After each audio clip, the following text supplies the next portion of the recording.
Saul, what are you going to do with this Jesus guy? Is he just a nice guy that was a prophet with good health care benefits? Or is he a king that actually resides on a throne and died for you?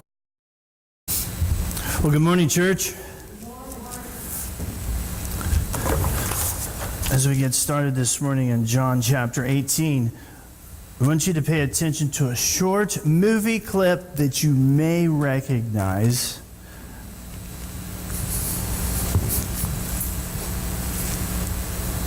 I'll answer the question. You want answers? I think I'm entitled. You want answers? I want the truth! You can't handle the truth.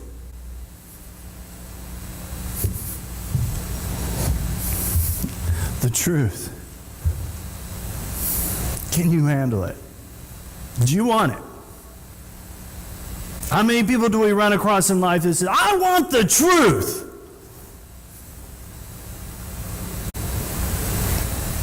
Pilate's going to ask Jesus that this morning. What will we do with the truth that a king is headed to a cross? Is it true? Is the story true?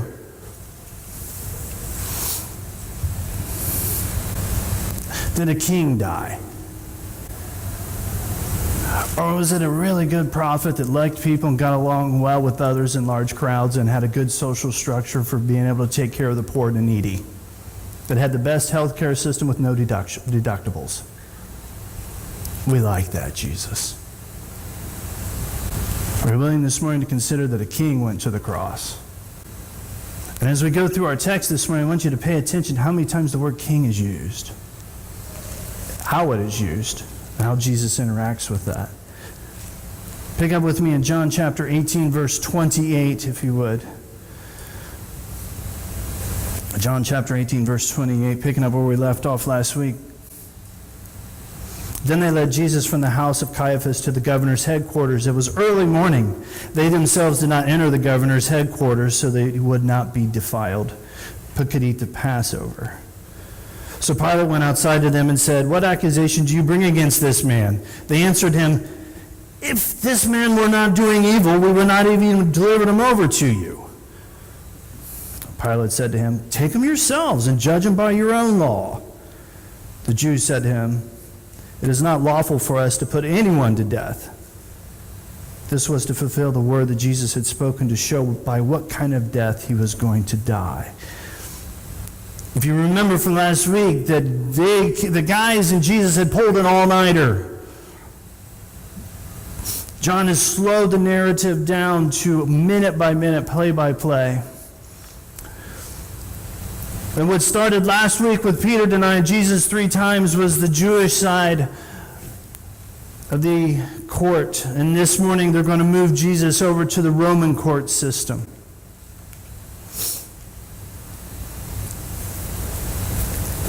We pick up this morning around dawn.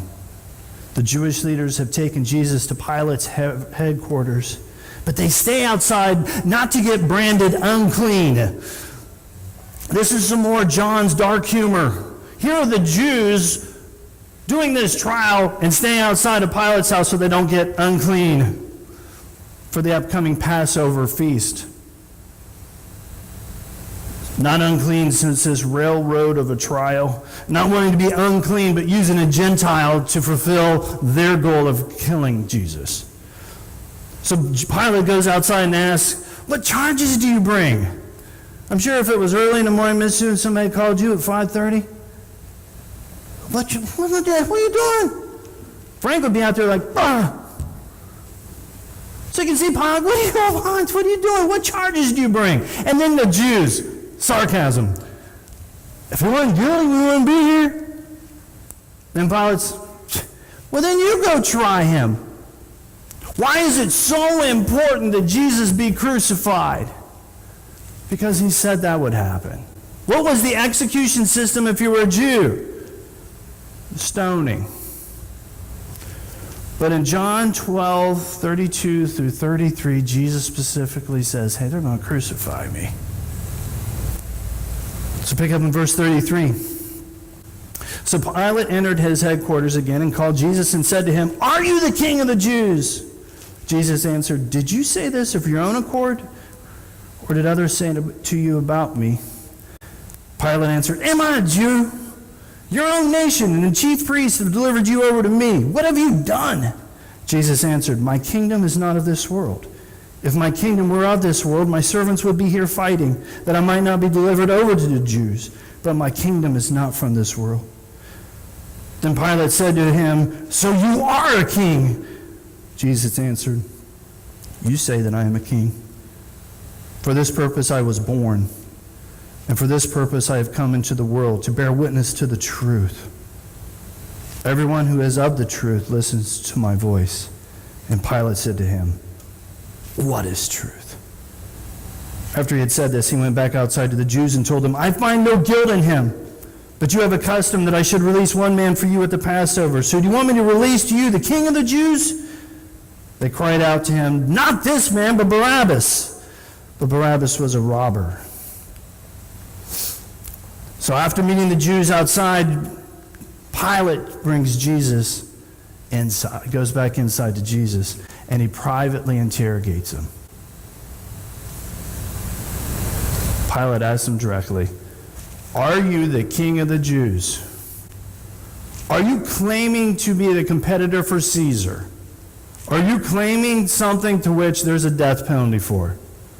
Jesus, I love his answer. "Are you asking me this, or did somebody tell you? Is this hearsay, or are you asking me yourself, Pilate?" And Pilate responds, "Am I a Jew?" Why would he say that? Am I a Jew? Because what's he keep saying? The king of the Jews. But Jesus gets personal with Pilate. That's why Pilate's like, "I'm not a Jew. I'm not looking to have a king that's Jewish. I have Caesar." And I like what Pilate said was, "What have you done?" Jesus responds in three ways. My kingdom is not of this world. Notice he's a king, just not right here, right now. My kingdom is not of this world. If my kingdom were here at this time, if my servants have been fighting, that I might not be delivered over to the Jews. Pause there for a second and think with me. You're the creator of the world who created all of the angel armies. For a second, just pretend that you're Gabriel's second in command. You're watching the creator of the universe at a trial where looks like they're going to kill him. Do you think the troops are at a ready? Really? You think they're ready to roll? And all Jesus had to say was, "Hey, Gabe." By the way, when does that happen? Revelation, he comes on the horse with his angel armies. Because remember, the Lord of hosts means angel armies. So here's the commander of the angel armies. And he says, by the way, it's not here. It's not now. If it was, they would have been fighting, but my kingdom is not from this world. And so Pilate says, "Aha, so you are a king. I got you." "You say that I'm a king," Jesus says. "I was born a human for this purpose." This is the only time in the book of John where you're going to have the Christmas story. You're like, "Man, we never read John for Christmas." Well, there's not much detail of Jesus' birth in John. This is the only verse, verse 37. "I was born a human for this purpose." What's the purpose? And Jesus, at this time, he's bringing to truth, to light, truth. I am the truth. I am the way. I am the life. Jesus has already said that. Pilate is seeking truth like any good judge would. Are you guilty of the charges that have been brought against you? Jesus is like, "Hey, let's talk personally here. Are you ready to interact with me? Because I am truth. I came into this world as God for the purpose of being a witness to the truth." You can hear him asking Pilate, Are you really ready to have your question answered? I want the truth. You can't handle the truth. The judge is looking for the truth to see if the guy's guilty, and Jesus is taking it one step higher. Here's who I am. Let's deal with this personally. Can you handle it? For the purpose of me being here by my birth and by coming here as God is revealing the truth, to be a witness to the truth. And Pilate yells, "What is the truth?" It's so fun to preach. Pastor Michael's had this experience. I've had this experience. I'm talking to a guy last week, and I'm talking about the truth of Jesus, and he is the truth. And this guy believes in some other philosophy I'm not going to go into at this time. When I present Jesus to him, you know what he says? What's truth? It's all relative. Just believe what you want. I said, that is so awesome. He said, what's so awesome? I said, Pilate asked Jesus the same thing. He says, I like my Jesus as the peaceful, loving one. I said, so you like the beginning of John and not the end of Revelation? What is truth? Can you answer that question this morning? If you've interacted with Jesus, is he your king on a throne currently reigning? When he said, I am the way, the truth. High-reaching fruit this morning for the those kind of level thinkers here this morning. You're seeking truth. That is probably one of the hardest things to define. And Jesus could say, I am it. Want to know truth? Get to know him. Follow him and follow him with others. But here's Pilate, the judge at a death sentence level court. That just, wow, what is truth? So Pilate goes back outside after having this private interrogation with Jesus. And he goes outside and he says, I find no guilt in him. According to your custom, I should release somebody before the Passover. So do you want me to release to you the what? What phrase does he use? The King of the Jews.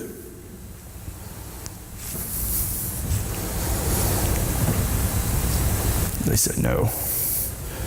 Send out Barabbas, who is an insurrectionist or a robber, more than likely a terrorist, if that doesn't ring a bell in the contemporary thinking in your mind, but definitely a murderer according to Luke 23:19.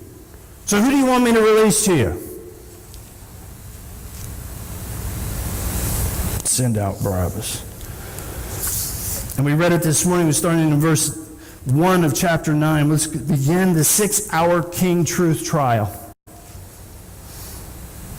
So Pilate goes back inside and he flogs Jesus to coerce him to recant or to make a bold statement on these truth claims. This is the first flogging. This isn't the brutal one with the cat of nine tails. So the soldiers put a crown on Jesus' head made of thorns. Like I told the kids, these aren't just rosebush thorns. They say these could have been like over 6 inches long. So when you put them in, it went into the skull. They put a robe on him of purple color, signifying royalty. And they slapped Jesus around while chanting, Hail, King of the Jews.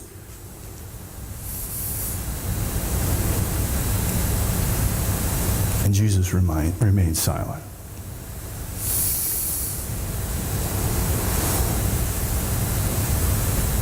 The irony here is not to be missed. He is the king. It is true. And they're mocking the idea. And Jesus remained silent. So Pilate goes back out for the second time, claiming he can find no guilt in him, because Jesus didn't say anything through this beating. So Pilate brings Jesus out and says, Behold the man! Notice he's not the king, but an insurrectionist. And Jewish leaders cry out, Crucify him! Crucify him! Pilate for the third time says, Take him yourselves and you crucify him. I find no guilt in him. But the Jewish leaders, according to law, say what? He claimed to be God. We got a law that says he should die for that. The irony. Did he ever claim to be God? By the way, the cliff footnotes are on the screen in front of you.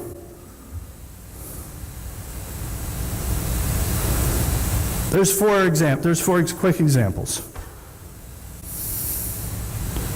So, what are you going to do with this Jesus guy? Is he just a nice guy that was a prophet with good health care benefits? Or is he a king that actually resides on a throne and died for you? He claimed to be God. Said it 4 times. For sure. Should he have been stoned if he really wasn't the acting king? Absolutely. Jesus doesn't answer. So he goes back inside, takes Jesus back inside, and he has another private short interrogation. You can see Pilate go, "Where are you from? Don't you know that I have the authority to either release you or to have you killed?" Jesus responds here, "You have authority because it's been given to you."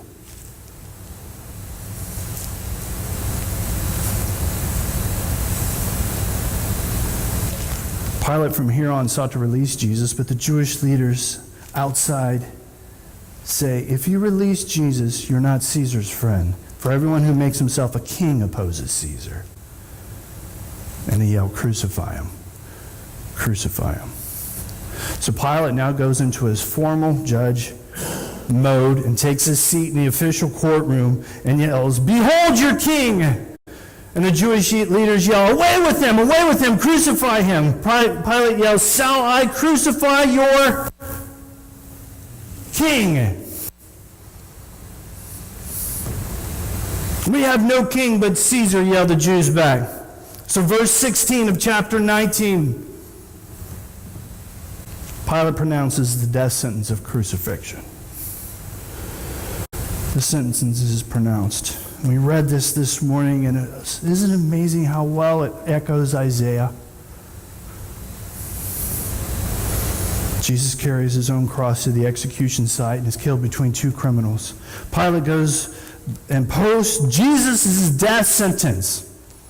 That's why the sign is above Jesus' head. If you wanted to know why somebody was being crucified, you read the note. Jesus of Nazareth, the King of the Jews. And you can see the religious leaders come running. "Well, don't write that. Say he said that. Put that in quotes."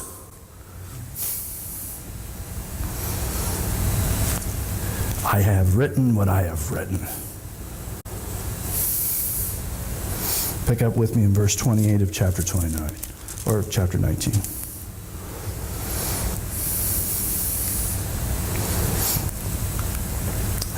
After this, Jesus, knowing that all was now finished, said, "To fulfill the scriptures, I thirst."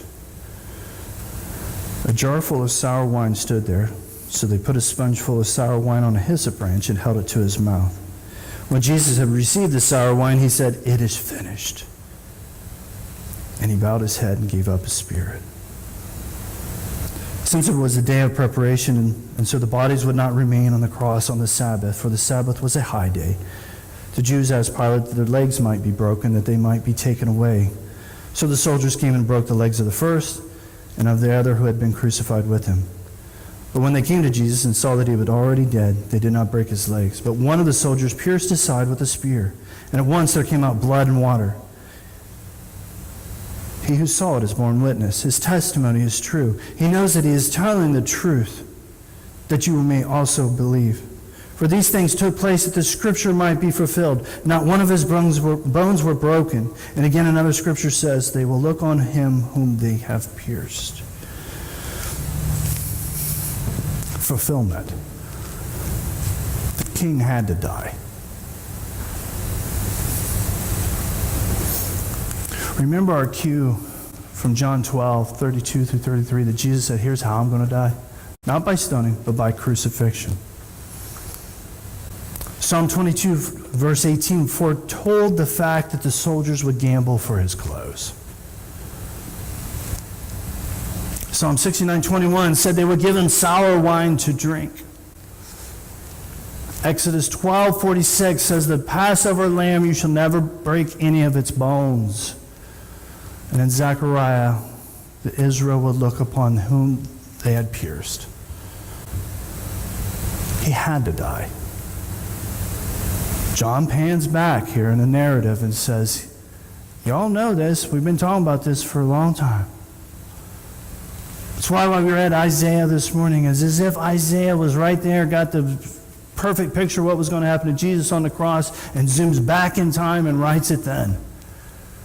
But even in the book of John, there's things accused that Jesus said what would happen to him. And the psalmist penned. Imagine lyrics that you sang for synagogue every Saturday. You memorized. And then when Jesus is crucified, you're like, man, we've been singing about that for centuries. He had to die. It was a matter of fulfillment. There was a plan. Our King fought his way to the cross. Look at verse 38, chapter 19. After these things, Joseph of Arimathea, who was a disciple of Jesus, but secretly for fear of the Jews, asked Pilate that he might take away the body of Jesus. And Pilate gave him permission. So he came and took away his body. Nicodemus also, who earlier had come to Jesus by night, came bringing a mixture of myrrh and aloes, about 75 pounds in weight. So they took the body of Jesus and bound it in linen clothes with the spices, as is the burial custom of the Jews. Now in the place where he was crucified there was a garden, and in the garden a new tomb in which no one had been laid. So because of the Jewish day of preparation, since the tomb was close at hand, they laid Jesus there. The King died. John goes into detail that he actually really did die. If you get notice that one of your friends dies or never go to the crematorium or to the funeral or never a graveside service, you might have wondered. These details are there for you to say, yes, my King really did die, because that'll come up later. Maybe he didn't really die. Maybe he just fainted. We hear this stuff today. But these verses are that the King really, literally died. They literally buried his body. And it was literally in obedience to his Father. What was Jesus' main purpose on our earth? John's already taught us. To glorify his Father. Forgiveness of sins on the cross is incredibly important, but it's secondary. It's a byproduct to what Jesus' obedience to the Father.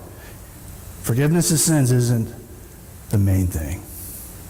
He was here to follow what the Father had told him to do from eons past. Literally died, literally fulfilled the mission, literally glorified the Father. Only in the Bible and only in Christianity and only in following Jesus, only in being a follower of Jesus is the highlight of our story of death.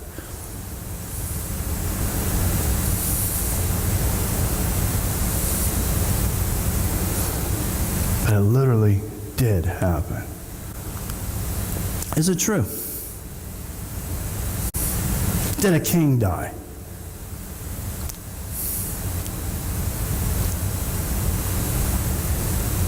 Not a 30-something-year-old Jewish guy that happened to have good social etiquette and all that.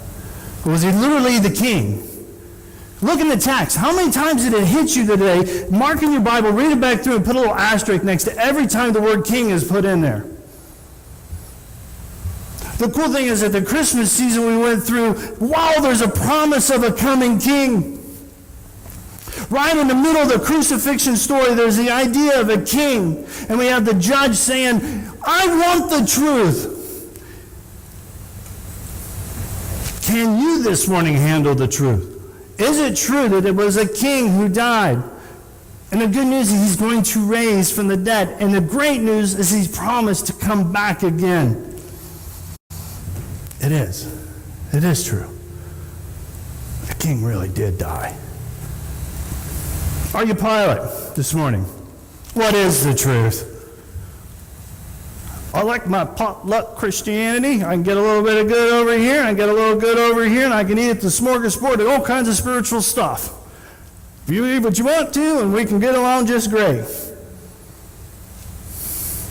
his truth? Or is it the mocking, sarcastic way in which Pilate interacts with these people he doesn't like, the Jews? Yeah, he's your king. Go to church on Sunday and go worship your king. But the being here this morning and being the role of Pilate is the inward stuff. I can let things happen around me, even at the cost of somebody's life, and try to wash my hands of it, and it'll be good because I've mitigated my social circumstances. Are you the crowd? Crucify him! Crucify him! Granted, this is a trick question because we all want it to happen, don't we?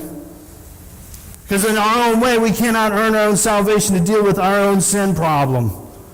We kind of like the fact that God loved us enough to lay down his life to illustrate what love was to the extent of costing him his own life. It's hard to cheer. I cried this morning thinking about that. I most likely would have been Peter. They're coming to crucify him. Never mind God's plan. Let me get my sword out. Let me get my Glock out. Are you John?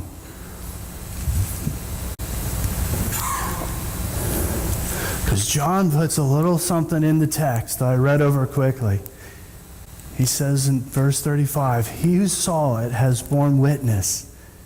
His testimony is true. And he knows that he's telling the truth, that you may believe. John wrote that in there. You don't see many authors throw their own opinion in this narrative. John dumps that right in there. What's he talking about? Will you be a witness? John is a witness to testify. What did he do to testify that this was true? He didn't like it on Facebook. He wrote the entire book. Was there with Jesus. He was there when he saw Peter deny him.